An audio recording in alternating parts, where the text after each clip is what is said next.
नमस्कार, स्वागत है आपका समाज का सच में। आज हम बात करेंगे एक ऐसे मुद्दे की जो हमारे देश को, हमारे भविष्य को और हमारी अगली पीढ़ी को प्रभावित कर रहा है।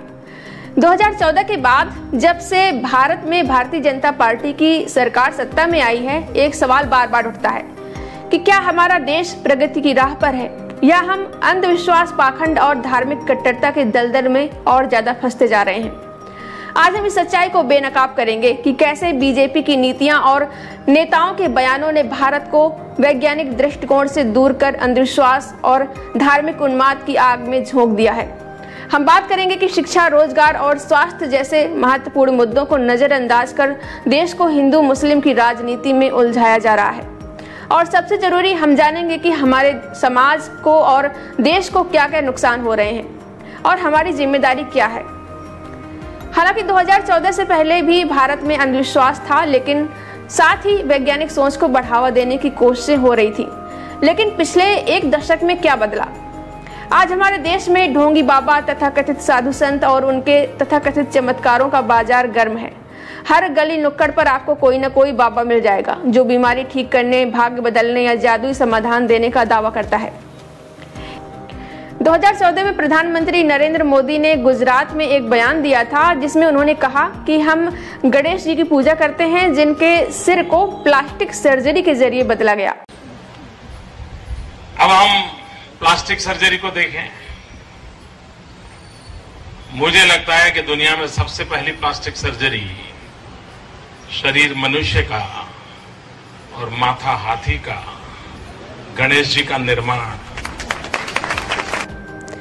ये बयान न सिर्फ वैज्ञानिक तथ्यों का मजाक उड़ाता है, बल्कि ये भी दिखाता है कि कैसे मिथकों को विज्ञान के साथ जोड़कर जनता को गुमराह किया जा रहा है। इसी तरह 2019 में बीजेपी सांसद सत्यपाल सिंह ने दावा किया कि डार्विन का विकासवाद का सिद्धांत गलत है, क्योंकि हमारे पूर्वजों ने कभी बंदरों को इंसान बनते नहीं देखा। ये एक केंद्रीय मंत्री का बयान है जो शिक्षा जैसे महत्वपूर्ण मंत्रालय संभाल रहे थे। ये बयान सिर्फ हंसी की बात नहीं है, ये उस मानसिकता को दिखाते हैं जो देश को वैज्ञानिक दृष्टिकोण से दूर कर मिथकों और अंधविश्वास की ओर ले जा रही है। आज स्कूलों में बच्चों को विज्ञान के साथ साथ पौराणिक कथाओं को पढ़ाने की वकालत की जा रही है, जैसे कि प्राचीन भारत में इंटरनेट था या विमान उड़ते थे। इतिहास को तथ्यों के आधार पर पढ़ाया जाना चाहिए, न कि मिथकों को विज्ञान का जामा पहनाकर गुमराह करना चाहिए। वहीं कई बाबाओं को सरकार का खुला समर्थन मिला है। उनकी आयुर्वेदिक दवाइयों को बिना वैज्ञानिक प्रमाण के कोरोना जैसे इलाज बताकर प्रचारित किया जाता है। और ये सब उस समय हुआ जब देश में वैक्सीन और अस्पताल में बेड की कमी थी। ये वैज्ञानिक दृष्टिकोण को बढ़ावा देना नहीं, अंधविश्वास को बढ़ावा देना है। ये सिर्फ कुछ उदाहरण हैं। बीजेपी के कई नेता जैसे मुख्यमंत्री योगी आदित्यनाथ खुले तौर पर धार्मिक आयोजनों में हिस्सा लेते हैं और बाबाओं को बढ़ावा देते हैं। इससे समाज में ये संदेश जाता है कि तर्क और विज्ञान से ज्यादा महत्वपूर्ण धार्मिक अंधविश्वास है। इसका सबसे बड़ा नुकसान यह है कि हमारी युवा पीढ़ी तर्कशीलता और वैज्ञानिक सोच से दूर हो रही है। अब बात करते हैं हिंदू मुस्लिम की उस राजनीति की जो पिछले एक दशक में देश को दो हिस्सों में बांट रही है। 2014 के बाद से बीजेपी ने धार्मिक ध्रुवीकरण को अपनी राजनीति का आधार बनाया है। चाहे वो राम मंदिर का मुद्दा हो या नागरिकता संशोधन अधिनियम CAA, हर नीति में धार्मिक आधार पर समाज को बांटने की कोशिश दिखती है। वहीं 2017 में योगी आदित्यनाथ ने कहा कि हिंदू संस्कृति को बचाने के लिए एकजुट होना होगा। ये योगी आदित्यनाथ अक्सर ऐसे बयान देते हैं। नेक रहेंगे, वही नेक रहेंगे, बढ़ेंगे तो कटेंगे। ये बयान सुनने में सामान्य लग सकते हैं, लेकिन इसका असर ये होता है कि समाज में हिंदू बनाम मुस्लिम की भावना को बढ़ावा मिलता है। 2020 के दिल्ली दंगों में 53 लोग मारे गए, जिनमें ज्यादातर मुस्लिम समुदाय के थे। इसके अलावा और भी दंगे हुए। यूपी में तो हर धार्मिक त्योहार में हिंदू मुस्लिम को लेकर बवाल होते रहते हैं। ये दंगे अचानक नहीं होते, ये उन भड़काऊ बयानों और नीतियों का नतीजा है जो समाज में नफरत की आग को भड़काते हैं। बीजेपी के कई नेता खुले तौर पर भड़काऊ बयान देते रहते हैं।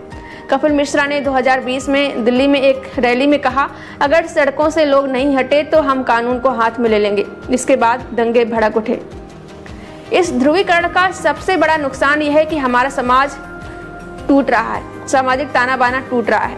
बच्चे स्कूलों में धार्मिक कट्टरता सीख रहे हैं। बच्चों को स्कूलों में धार्मिक कट्टरता वाली फिल्में तक दिखाई जाती हैं, जिससे बच्चों के मन में विशेष समुदाय के प्रति नफरत पैदा होती है। सोशल मीडिया पर नफरत भरे मैसेजेस वायरल हो रहे हैं। हिंदू मुस्लिम की राजनीति ने समाज को इतना बांट दिया है कि लोग एक दूसरे पर भरोसा करना भूल गए हैं। इससे देश की एकता और अखंडता को खतरा है। हिंदू मुस्लिम के नाम पर दंगे और हिंसा ने समाज को बांट दिया है। बच्चे और युवा तर्क के बजाय धार्मिक उन्माद में बह रहे हैं। दंगों और अशांति से कारोबार और पर्यटन प्रभावित होता है। जब देश धार्मिक उन्माद और अंधविश्वास में डूबा हो तो शिक्षा, रोजगार और स्वास्थ्य जैसे मुद्दों का क्या होगा? पिछले 11 सालों में बीजेपी सरकार ने इन मुद्दों को नजरअंदाज किया है। 2014 के बाद शिक्षा बजट में कोई खास बढ़ोतरी नहीं हुई। स्कूलों में शिक्षकों की कमी है और जो पाठ्यक्रम पढ़ाए जा रहे हैं उनमें धार्मिक और पौराणिक कहानियों का बोलबाला है। 2019 में केंद्रीय शिक्षा मंत्रालय ने स्कूलों में वैदिक गणित और प्राचीन भारतीय विज्ञान को बढ़ावा देने की बात कही, लेकिन इनमें ज्यादातर दावे वैज्ञानिक तथ्यों पर आधारित नहीं हैं। इससे बच्चे तर्कशीलता से दूर हो रहे हैं। वहीं 2024 में भारत की बेरोजगारी की दर 8% के आसपास थी। सरकार ने हर साल 2 करोड़ नौकरियों का वादा किया था, लेकिन हकीकत में नौकरियां घटी हैं। मनरेगा जैसी योजनाओं का बजट काटा गया और युवा बेरोजगार हैं, वो रोजगार के लिए भटक रहे हैं। कोविड-19 के दौरान देश में ऑक्सीजन, बेड और दवाइयों की कमी ने लाखों लोगों की जान ले ली। सरकार ने आयुर्वेदिक दवाइयों को बढ़ावा दिया, लेकिन अस्पतालों की स्थिति सुधारने के लिए ठोस कदम नहीं उठाए। जब सरकार का ध्यान मंदिर मस्जिद की राजनीति और बाबाओं को बढ़ावा देने पर हो तो शिक्षा, रोजगार और स्वास्थ्य जैसे क्षेत्र कैसे तरक्की करेंगे? इससे देश का भविष्य खतरे में पड़ रहा है। बेरोजगार युवा निराशा में कट्टरपंथ की ओर बढ़ रहे हैं। अब सवाल उठता है कि बीजेपी ऐसा क्यों कर रही है? इसका जवाब है वोट बैंक की राजनीति। बीजेपी की विचारधारा राष्ट्रीय स्वयंसेवक संघ RSS से प्रेरित है, जो हिंदू राष्ट्रवाद को बढ़ावा देता है। RSS और बीजेपी का मानना है कि धार्मिक ध्रुवीकरण और हिंदू राष्ट्रवाद के जरिए वे वोट हासिल कर सकते हैं। एग्जाम्पल के लिए राम मंदिर और CAA के मुद्दों को बार बार उठाकर बीजेपी ने हिंदू वोटों को एकजुट करने की कोशिश की। लव जिहाद जैसे मुद्दों को बढ़ावा देकर समाज में डर और नफरत का माहौल बनाया गया। बीजेपी के लिए अंधविश्वास और धार्मिक कट्टरता एक हथियार है, जिसके जरिए वे लोगों की भावनाओं को भड़काकर वोट हासिल करते हैं। लेकिन इसका नुकसान यह है कि देश का विकास रुक रहा है और समाज बट रहा है। तो अब सवाल यह है कि हम देश की जनता क्या करें? क्या हम चुपचाप बैठकर ये सब देखते रहें?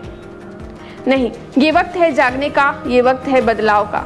वैज्ञानिक दृष्टिकोण को अपनाएं, अपने बच्चों को तर्क, विज्ञान और तथ्यों पर आधारित शिक्षा दें। स्कूलों में धार्मिक कट्टरता को बढ़ावा देने वाली किताबों का विरोध करें।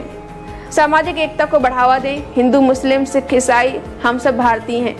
नफरत फैलाने वाले बयानों और पोस्ट का विरोध करें। सरकार से जवाब मांगे। शिक्षा, रोजगार और स्वास्थ्य के लिए सरकार से सवाल पूछें।